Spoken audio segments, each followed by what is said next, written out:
Hi all, I have another trap to show you in the Sicilian Defence, so this is especially good for online blitz. E4, you play the Sicilian Defence, knight f3. Now you might not have been playing e6 here, because you routinely might want the Sicilian Najdorf, so you might be playing d6 routinely. But if you want to give this a try, it's not that bad. You can play Sicilian Pulsons, if you want to learn about that, with a6 later.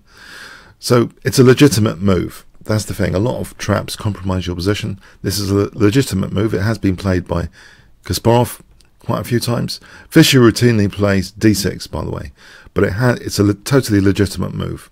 So you haven't compromised your position. White plays the natural d4, c takes, knight takes, and here there are three main moves. One of them is a little bit trappy from an online blitz perspective. a6 Poulsen variation, d6 is a transpositional device. It could go into a Najdorf later, but it allows the carrot attack.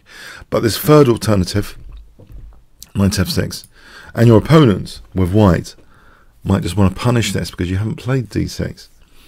So they might be tempted to play e5. And guess what? So this is the point. What can you play here? If I give you 5 seconds to pause the video. Okay. Check. That pawn shouldn't have advanced there. White should have played knight c3 earlier. So after check here, you snag this pawn with check, and now a good move is a6 to safeguard the b5 square. Center pawn taken, job done. You've caught the opponent in a pretty well-known trap, actually.